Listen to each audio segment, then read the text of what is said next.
લગભગ આજે ઘણા લાંબા સમયથી વિડીયો બનાવવાનું કારણ માત્ર ને માત્ર ચાલોને અમે જે વિડીયો બનાવીએ છે જૂઠા છે અને લોકો દેખાડે છે સારા છે આવું વિચારી અને મેં કીધું ચાલોને આપણી ચેનલ ઉપર વિડીયો નહીં બનાવતા, શોર્ટ વિડીયો જે પણ હોય એ નાખી અને છૂટા. પણ જુઓ પાછળના કેમેરામાં તમે જોઈ શકો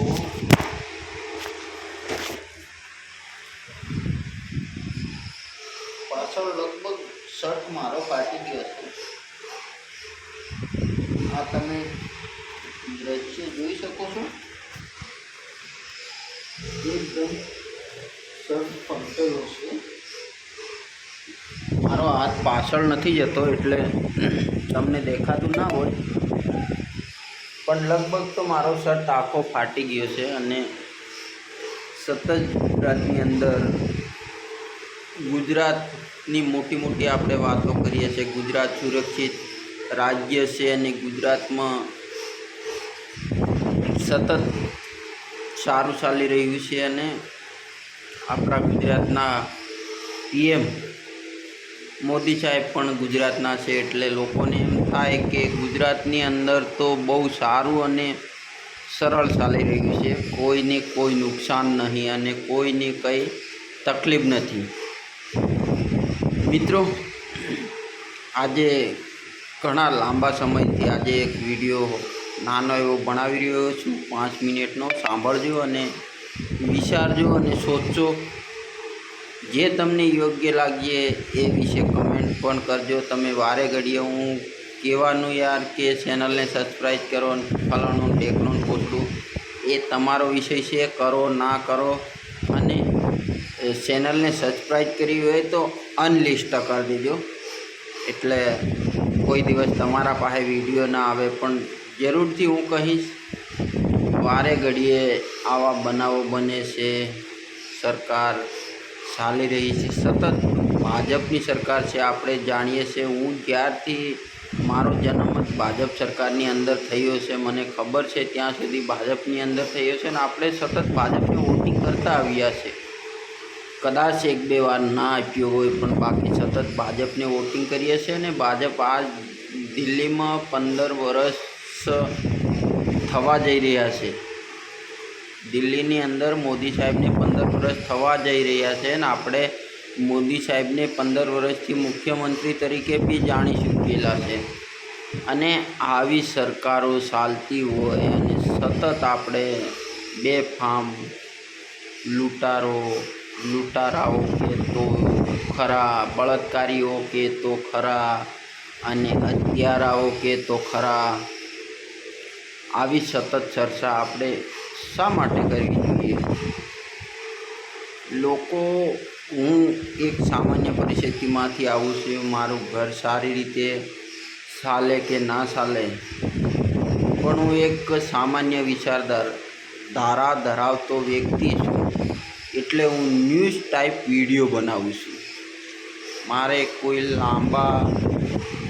લાંબી નજર નહીં જતી કે લાંબી કોઈ લાલચ નથી કે લાંબુ કોઈ છે નથી. પણ આજે આ વિડીયોના માધ્યમથી હું એટલું જણાવવા માગું કે જે સરકાર 30 વર્ષથી સરકાર ચલાવતી હોય અને સતત મોદી સાહેબના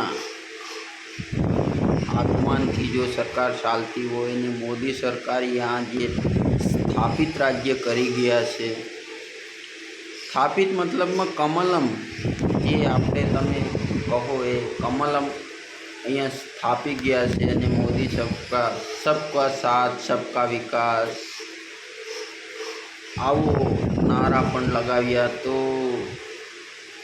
મિત્રો, ખૂબ દુઃખ થાય છે અને દુઃખ સાથે જણાવવાનું છે કે આપણા ગુજરાતની અંદર તમે નાની અમથી ચેનલો છોડો, મોટી ચેનલોમાં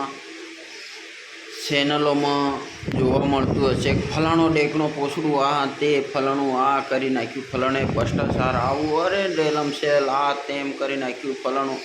આપણે એવું કંઈ નહીં, એવું કશું નથી બતાવવાનું. ફક્ત ને ફક્ત મારું એટલું કહેવાનું છે આપણા હર્ષ સંઘવી બીજી વાર ગૃહ મંત્રી બની ચૂક્યા છે અને આપણા જેવા એક નાનકડો વિડીયો મૂકી અને તરત જ પોલીસ કાર્યવાહી થશે. અને ચોક્કસથી હું આ વિડીયોના માધ્યમથી કહીશ કે લોકો તું કઈ છે અને ક્યાંથી આ વિડીયો બનાવ્યો અને ક્યાંથી એવું કર્યું, પણ ચોક્કસથી આ બધા ડફોળ છે.